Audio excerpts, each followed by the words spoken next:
Yeah, welcome. Good afternoon. So today the plan is to wrap up the material that will be on this exam. So that would be wrapping up the material on equivalence relations in chapter 11. So just recall, we've got an exam 1 week from today. That will be on chapters, mainly chapters 10 and 11. So induction and equivalence relations, but you don't want to forget contrapositive, contradiction, direct proof as well. And so we can talk more about that on Wednesday if you want. We're also going to start some material in chapter 12 on Wednesday that won't be on the exam.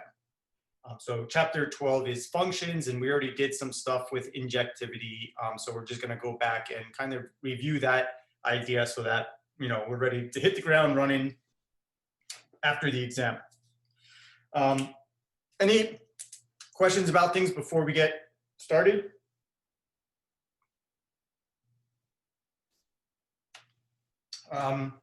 Yeah, so just a couple of announcements I want to share just to make sure you check them out in Canvas.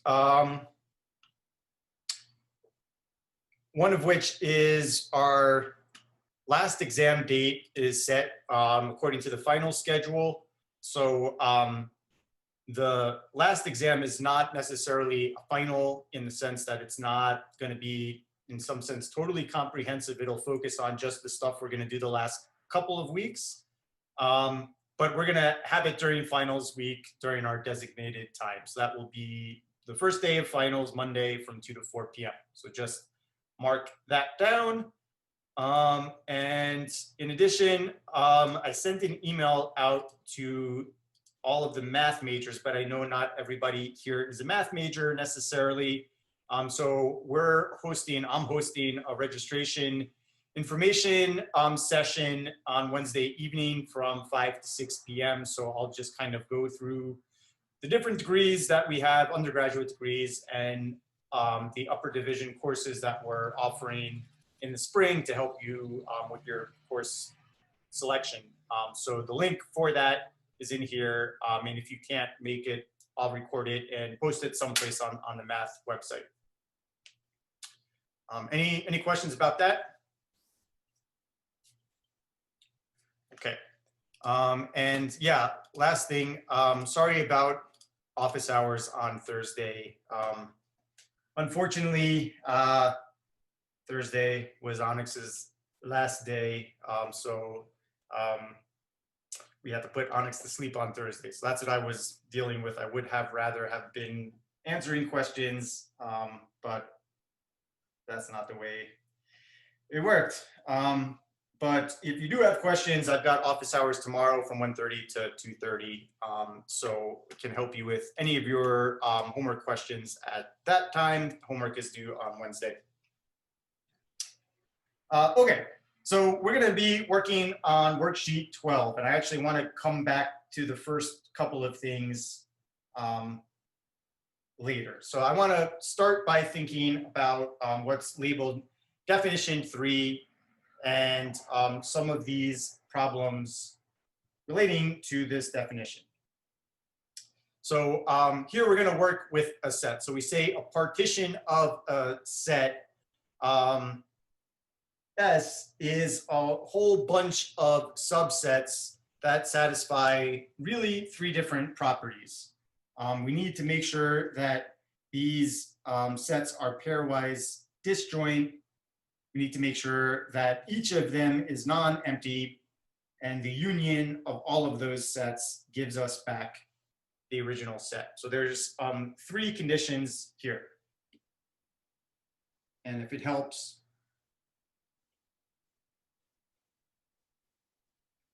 I can kind of write them out. So we're going to take a set, we're going to partition it into a bunch of subsets. And I'm just going to let each of these subsets be AI.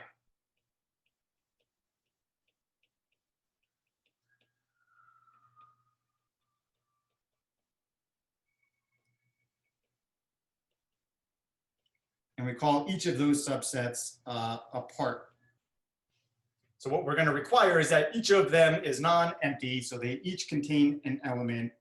if I take two different ones and take their intersection, then they shouldn't share any common elements. And the last property is if we take the union of all of these sets, then we should get back to the set itself. So it's these three conditions. So the kind of result of this is every element of S should appear exactly once in exactly one of the parts. So here, if we have this set 1, 2, 3, 4, 5, 6, that would be our set S. Then I'm just saying our partition would be consisting of these three sets, A1, A2, and A3. And I just want to make sure that are all of these subsets non-empty? Yes, each one of them has at least one element. Do they share? So this is saying that each element should appear in only one of the subsets. So if I take the intersection of this and this, we get the empty set. This and this have an empty set intersection. A1 and A3 don't have any elements in common. So you want to make sure that if an element appears here, it shouldn't appear here or here, and so on. And then the last thing you'd want to check is if I take the union of this, and this, and this, all three of them together,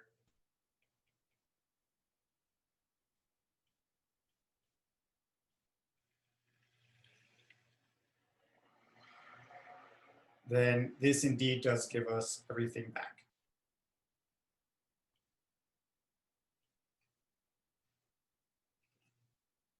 So that's the gist of what a partition is. Any questions?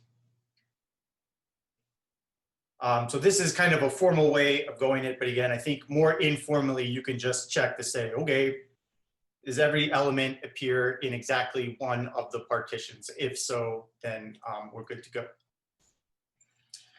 Okay, so just gonna open up a poll here and check in on what you guys are thinking about these.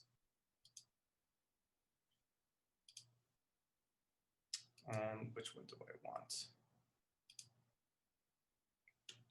Yeah, so let's take a look at B. So B is, we're thinking about our set as the integers. And the question is, we can think about even integers, odd integers. And so is this going to be a partition?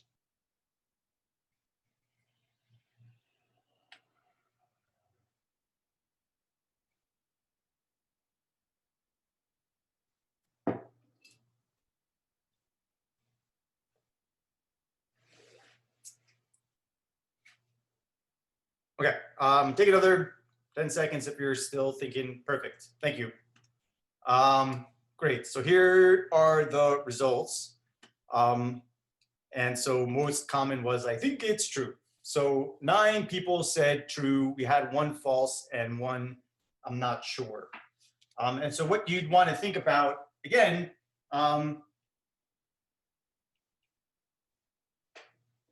is the set of even numbers equal to the empty set? That's great. We want each of these things to not be empty. So there are some even integers.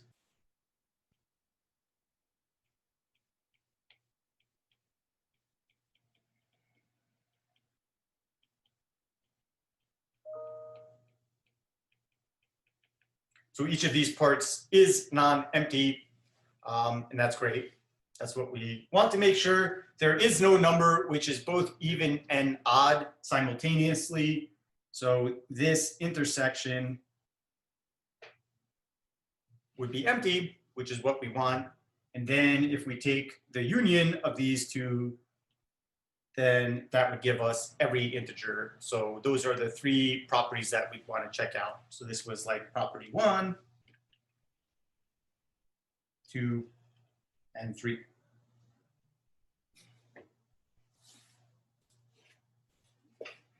Any questions?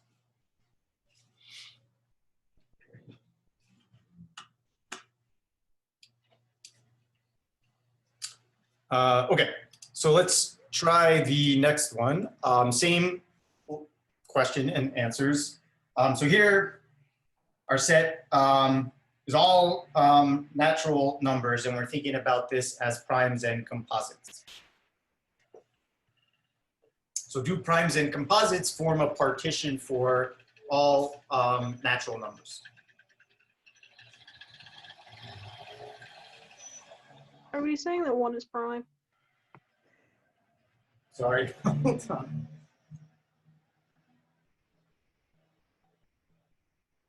Is there a question?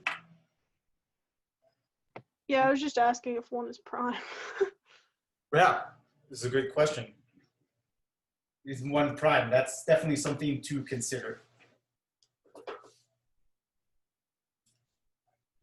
So yes. No. Well, I mean that's part of this. So we'll talk about it, but that should be part of your decision making on this poll at least.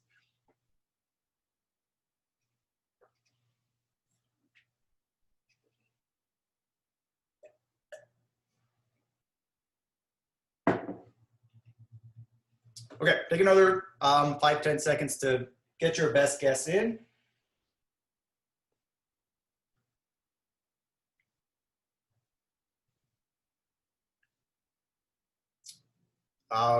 There's no deduction for being wrong, so you're welcome to guess them in. So 8 out of 11 replied to this poll, and here's the breakdown. So we had 4 trues and 4 falses. That's a split down the middle. And most people were a little hesitant on this. So yes, the real issue here is there are certainly prime numbers and there are certainly composite numbers. So both of these sets are not equal to the empty set. That part is not an issue.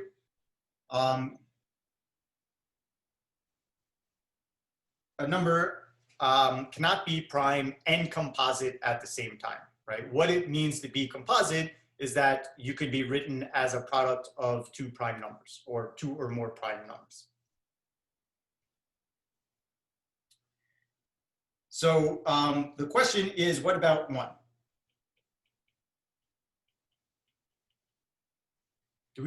Is 1 a prime number? Isn't it? It's not, but isn't it like sometimes a prime? I don't know. That's why I was asking. Considered to be neither prime nor composite. That's right. Yeah. So 1 is this special exception. It is not prime. So the smallest prime number is 2. So by definition, what it means to be prime is that the number can be written as a product of itself times 1. And so 1 itself is a product of 1 times 1. It's just kind of this exception. So we kind of define prime numbers to be numbers bigger than 1, which can be written as a product of the number. The only way to write that as a product, to break it down into a product, is it can only be written as 1 times itself. So 1 is not prime. 1 is not composite.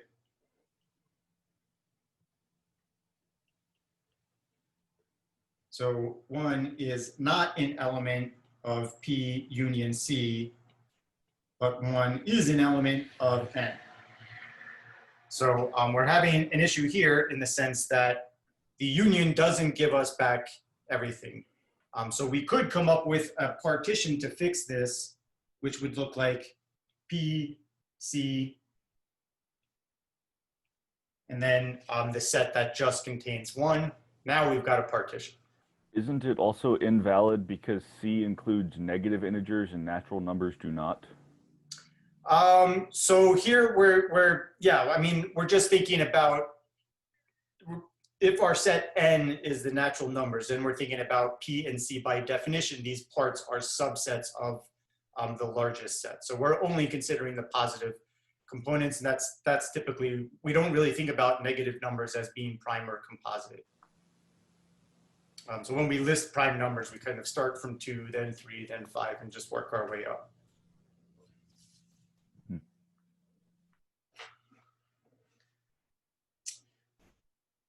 Okay, so this one was a yes. As a partition, that's a yes. And this one is a no. Okay, so got 3 more to go. So maybe I'll break us up into discussion rooms, since I'm curious to hear what you guys talk about. And yeah, hopefully the discussion shouldn't be too long. You don't need to get too detailed, but just think about these 3 conditions that need to hold in order for something to be a partition, and think about whether D, E, and F will satisfy those. So any questions before I break us up?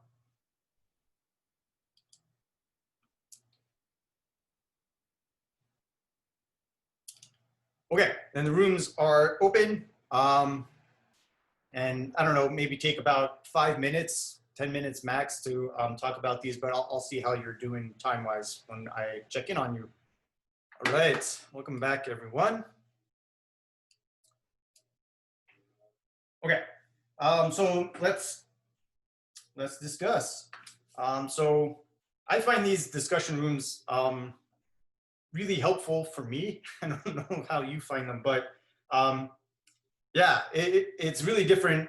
You know, I go through some examples, and maybe when like you hear them done right, it sounds good. But I definitely notice there's a big difference in you know, having me go through these versus having you kind of talk about it with classmates. So yeah, I kind of understand that it's not the fastest way to go through the material, but this is not a race, and so I'd rather us kind of go through this and make sure that if there are questions, we can diagnose them together before I send everybody out there to do their own thing. Okay, so let's think about D. So I was able to talk with 2 of the rooms, and I just leave Nat on his own with one of the rooms.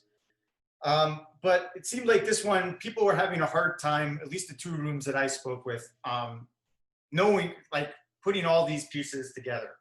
So the idea here is the set that we're dealing with is the set of real numbers. And our partition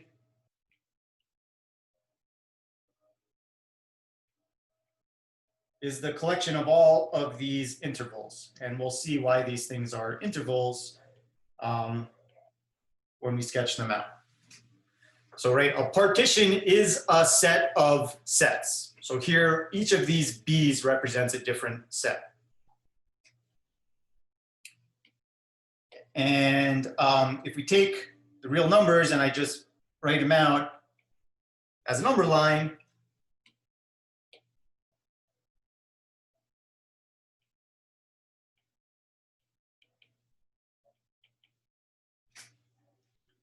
then, for example, like B1 would be the set of all real numbers that are within 1 unit above or below 1. So that would look like all of this stuff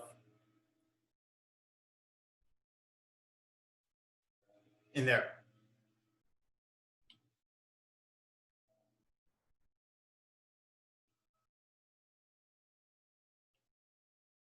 So it'd be all of the real numbers between 0 and 2, including them, right? Because all of those numbers are within 1 unit of 1.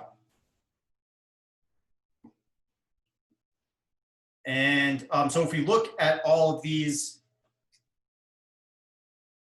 intervals, we want to think about, okay, for each of these intervals,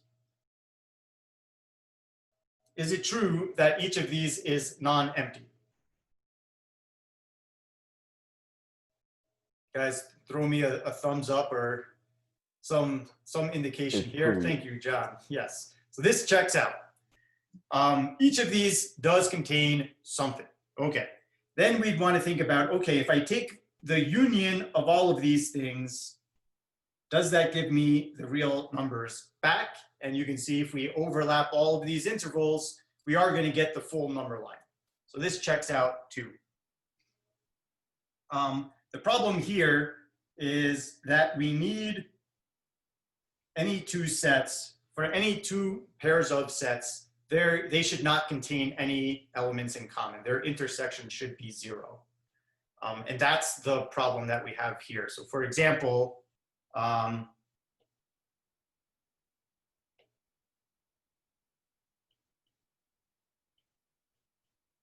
element 0.5, right, that would occur in both ball B1 and B0.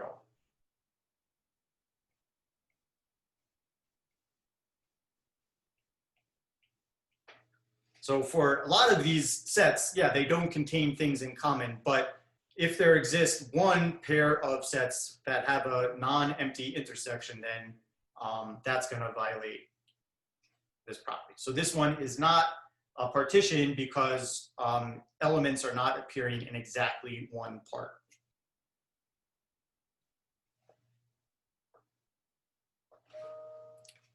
Any questions? Okay, let me skip E for a second and let's think about F. So in F, we're thinking about the set of all lines in R2.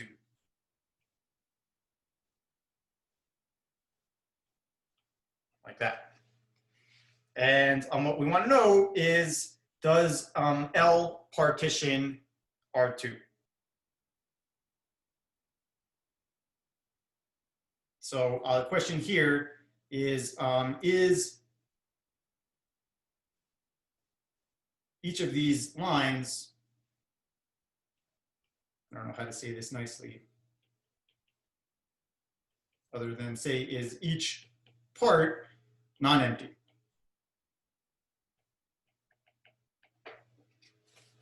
What do you think about that part of the partition? Yeah, so each line contains some points, right? So fine.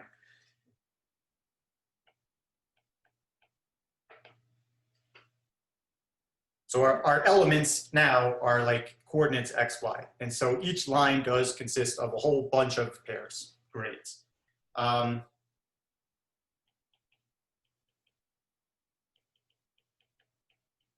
Is the intersection of any pair of all pairs of lines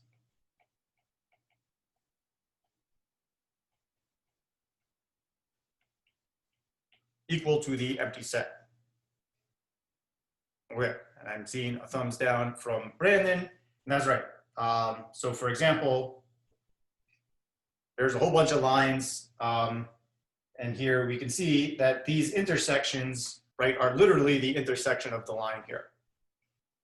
And since they intersect at a point, then there are points, right? Any point is actually on an infinite number of lines. So we wouldn't get a partition there. If instead we tweak this so that we said we fixed the slope m and we varied b, then we'd be okay, because we would just get a whole bunch of shifted parallel lines. They would not intersect, they would fill out the whole plane. So if we fix the slope, it would be okay. If we're not fixing the slope, then we're going to have intersections. It does give us all of R2, but since we violated that one's a no. Okay, and I'll say for E, it really depends on whether you think a person is allowed to live in 2 households. So in reality, that often happens. According to the US government, you're not allowed to do that. You can only be claimed in 1 household.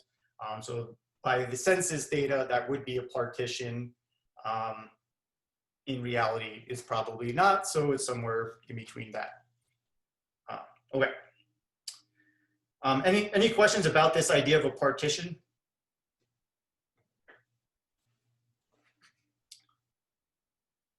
Okay, so then let's come back to this first definition and talk about a very specific type of partition that we can create from a relation, which is an equivalence relation. So we say an equivalence class of A, if we have some relation R, then the equivalence class of A is the set of all elements in the set that are related to A. That's what this is saying in kind of words.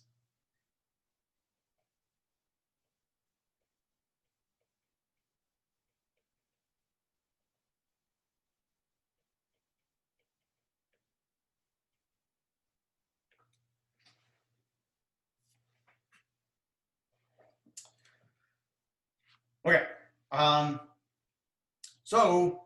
Here's a theorem, which is, okay, if we have an equivalence relation, then the only way that two different equivalence classes are going to be equal to each other is if those two representatives are related to each other.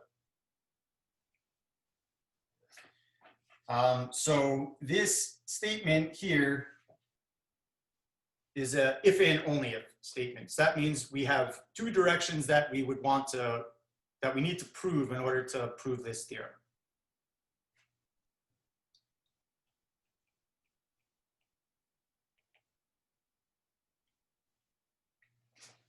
So we'll first take a look at the forward direction, which would be if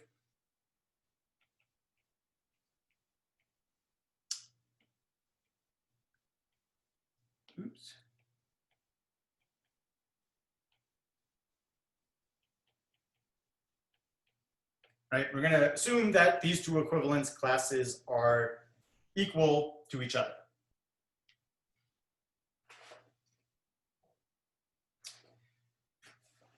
Okay.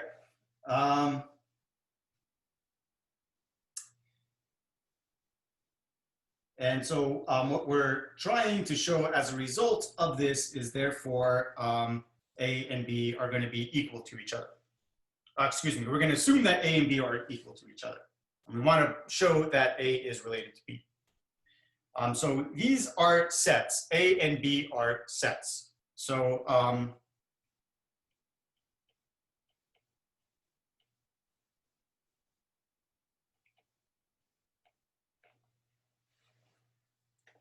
and one thing I should say is that this set is non-empty. So I can take some element X in A.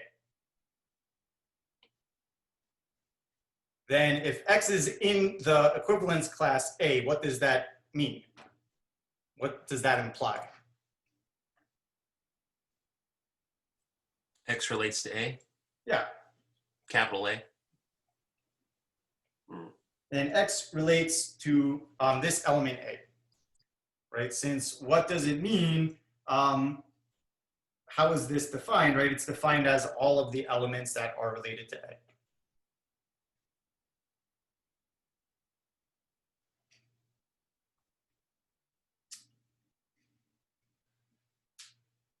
Okay, what else can we say here?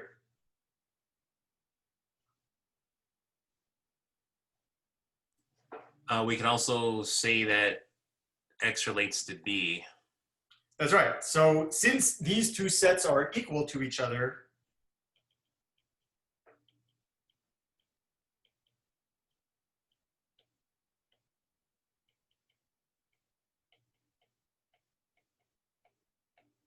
right, then we know X also has to be in this set B.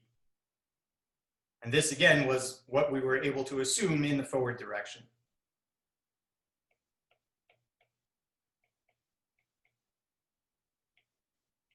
So X is also related to B.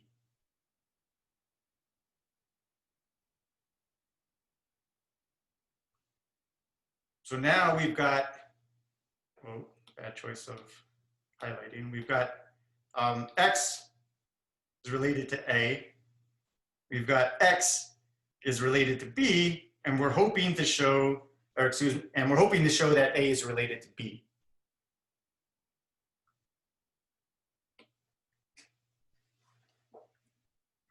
Any thoughts on how we could connect those ideas?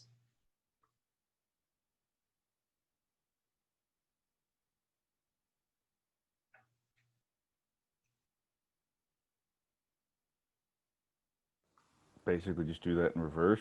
Assume B equals A and let X be an element of B. So we've got X as an element of B, which gives us this over here. We haven't used anything about R, right? So if R is an equivalence relation, what properties does this relation have to satisfy? Transitive. Transitive. What else? Symmetric and reflexive.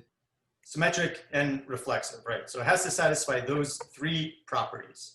So let's use, for example, the fact that it's reflexive.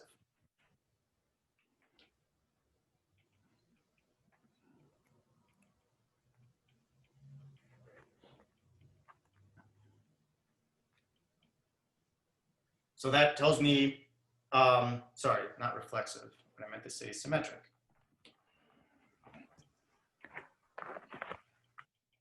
Right, so that tells me if we know that X is related to A, then therefore A is going to be related to X. And this comes from the fact that we are told R is an equivalence relation.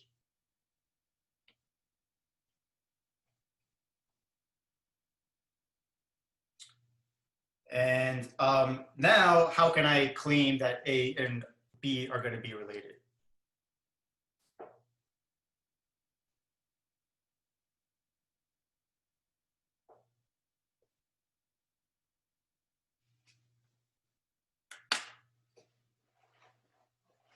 So what can we do? I want to show that A is related to B to get the forward direction.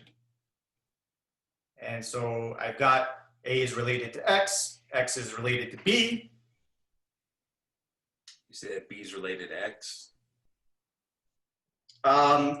We can flip this around as well. I don't think we need to. I want to show that A is related to B. I know that A is related to X and then X is related to B. So what property of R is going to help me say that A is going to be related to B? Transitive. should work. Transitive. Yeah. So that's where the transitive property comes in.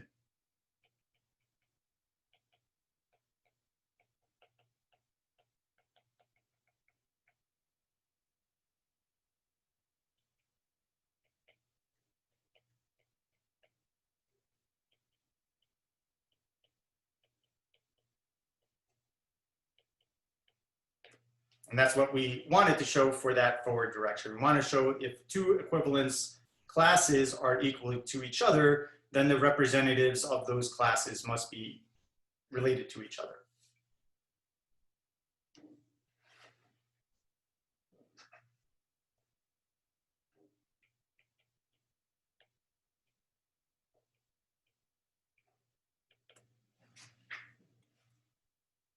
And then if we want to prove the reverse direction, then we're going to start with, let's assume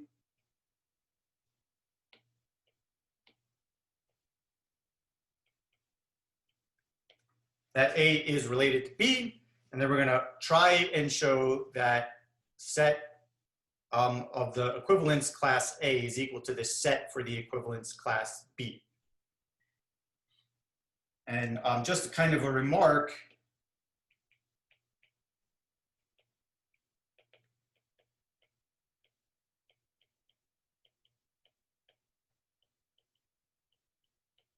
is that these are sets.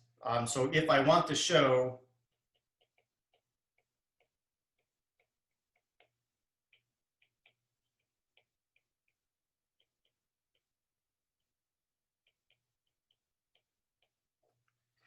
then what we need to show, for example, is that one of them is a subset of the other and vice versa, right? If we want to prove that two sets are equal to each other.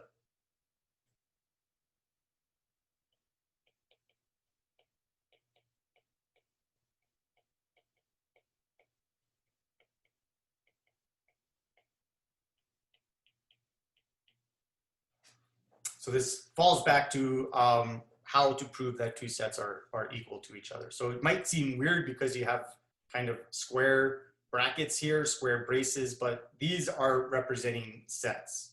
So they're really like curly brackets in some sense.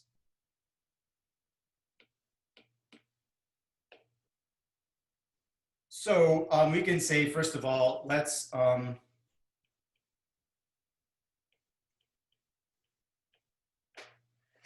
consider some element in A, and then let's try and show that it has to be in B.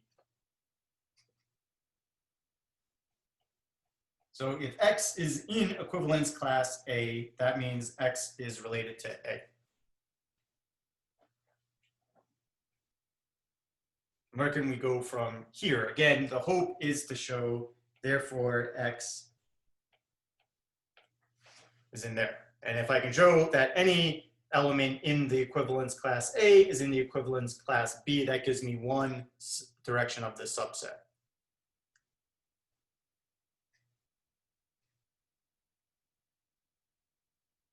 So if I want to show that X is an element in the equivalence class for B, what is it that we would need to show?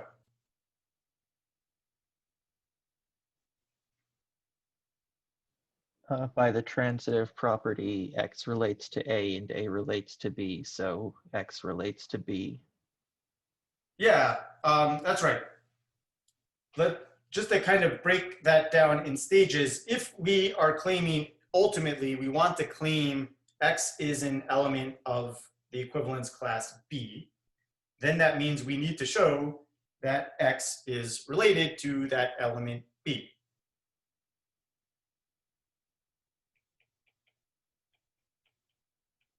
And so if you're kind of hitting a dead end in these proofs, then it's never a bad strategy to just skip to the end and then try and work your way back. And if the answer is yes, then great, we've got this. So the question is, right, how can we show that X is related to B? Well, we know this, and we know this. So by the transitive property, we get that X is going to have to be related to B. But let me just write that out more carefully.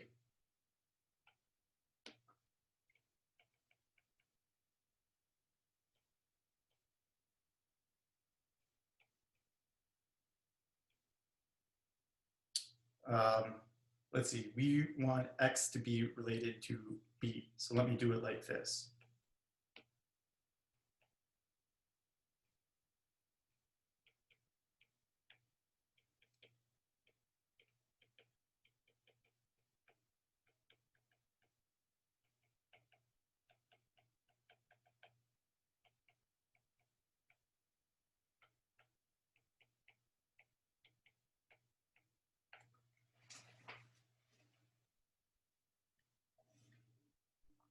Okay, so we again start by assuming these two things are related to each other. We're going to try and show that therefore their equivalence classes are equal. So we start with this. We take something in equivalence class A. That means it has to be related to A. Well, since it's related to A by the transitive property, it also is related to B, and thus it's in the equivalence class for B, is a gist of the proof. And I'll just say the other one follows pretty much exactly the same, right?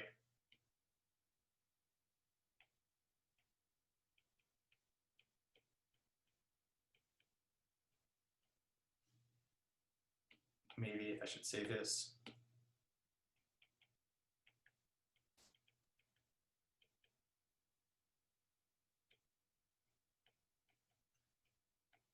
So that part tells me if any element of in A, equivalence class A, is in equivalence class B, then A is a subset of B.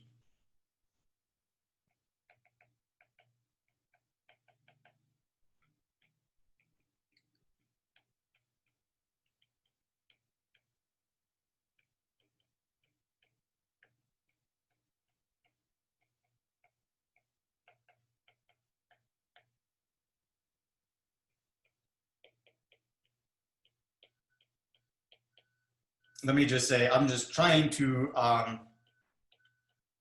in interest of time, not have to repeat this argument, but hopefully you can kind of see that it would follow pretty much the same way if instead we started by assuming let's take an X in the equivalence class B, we could show it's in equivalence class A very similarly.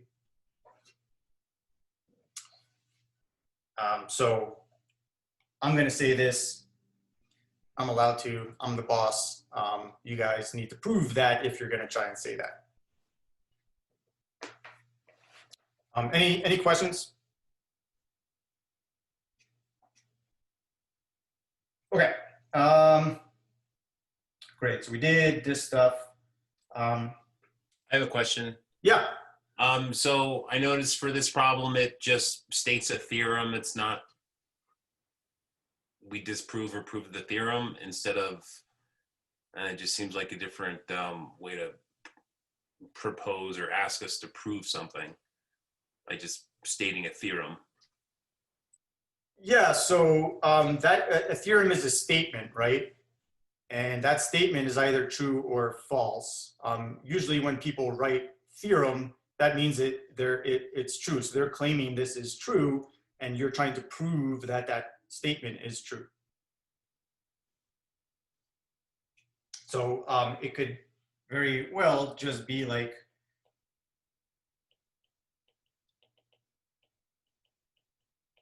prove or disprove this, but when you see it written like this, that means, okay, it is true, so don't try and give me a counterexample, prove that this is true. I want to give a counterexample. What's that? I want to give a counterexample. Good luck, right? Yes, that would take you a long time. Okay, so next comment is that the set of all, if we have an equivalence relation, then the set of equivalence classes forms a partition.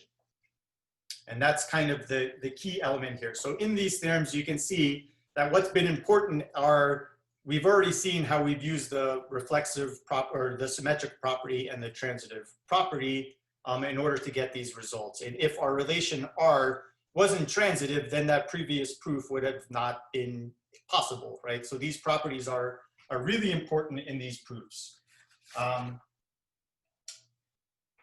Yeah, so if we want to show here that the set of equivalence classes resulting from R is a partition of S,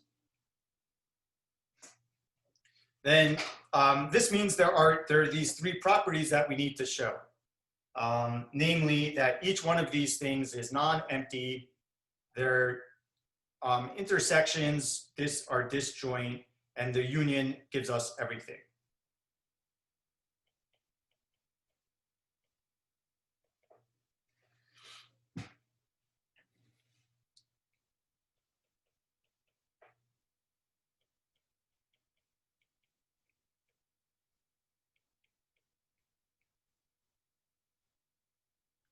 So one thing that needs to be true for a partition, again, is that each of the elements in the partition, which in this case are equivalence classes, should be non-empty.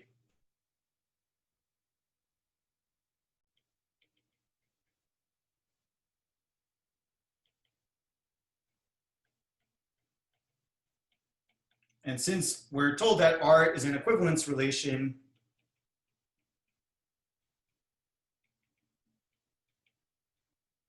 therefore it has the symmetric property, and that's really the only property we haven't needed yet, which tells us that A is going to be related to itself.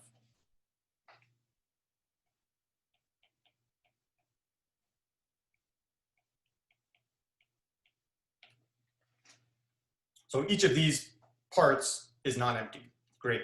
Any element is related to something, is related to itself.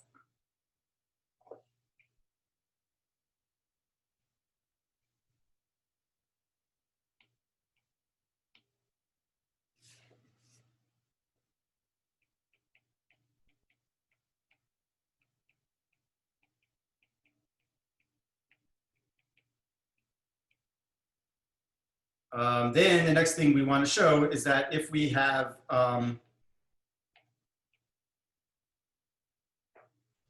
two different parts, then their intersection should be empty, right? So one element shouldn't appear in two different equivalence classes.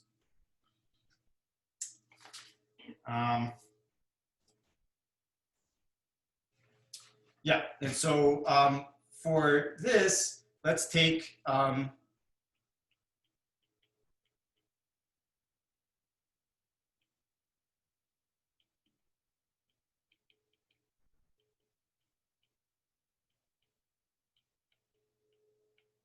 let's take two elements in S that are in two different equivalence classes.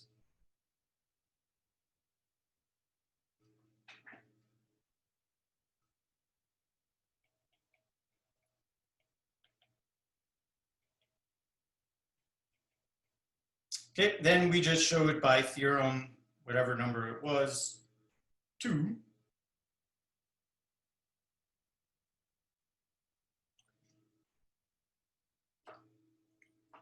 If these two guys are not equal to each other, let me just come back to theorem 2.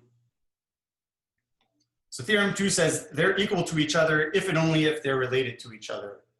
So that means the contrapositive of this would be, well, if these are not equal to each other, then these are not related to each other.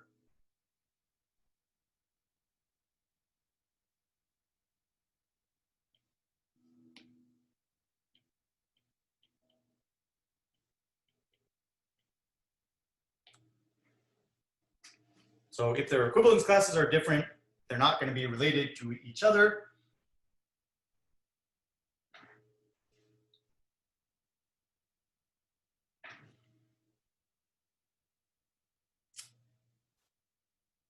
So how can we now show that these two equivalence classes are not going to share an element in common, right? We want to show that their intersection is empty.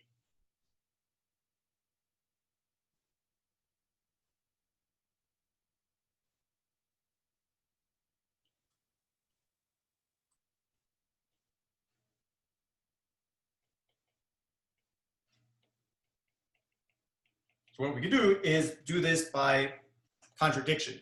Namely, let's assume that there is an X in here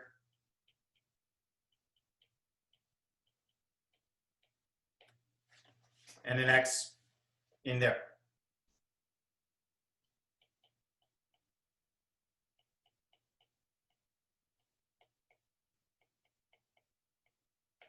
That would tell me that X is related to A, X is related to B. And so what's the contradiction here?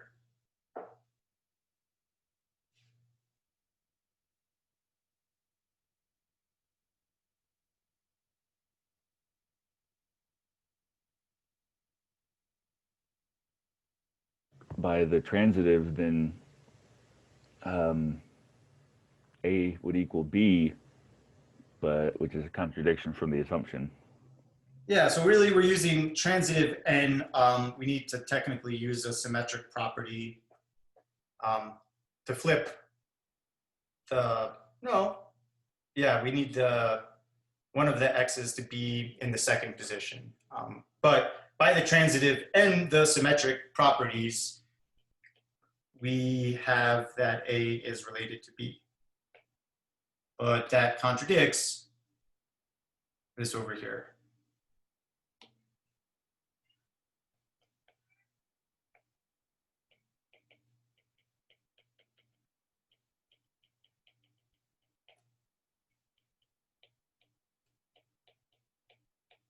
So there can't be any X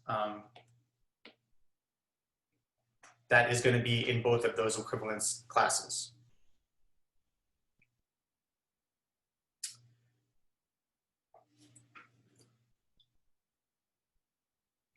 Okay, and we're out of time. So there is a final step to this, which is to show that the union of all of these sets gives us everything, right? Gives us the full set S that we haven't done yet. So let me just say, we'll talk more about this on Wednesday. So maybe we'll just like not worry too much about looking ahead to the function stuff now. So I want to wrap this up and then we can review, we can just talk about the exam after that on Wednesday. I'll push your homework back since we might have a couple of loose ends to tie up until Friday. So in case you have some questions about things, we'll work on it some more on Wednesday. You can work on your homework on Thursday. As long as you get it in by Friday at midnight, that's fine. But just keep in mind, you've got the exam coming up too. So definitely want to make sure you get that done before the weekend. So you're using the weekend to get ready for the exam. Okay, so if you have any questions, I've got office hours tomorrow. Otherwise, I'll see you guys on Wednesday.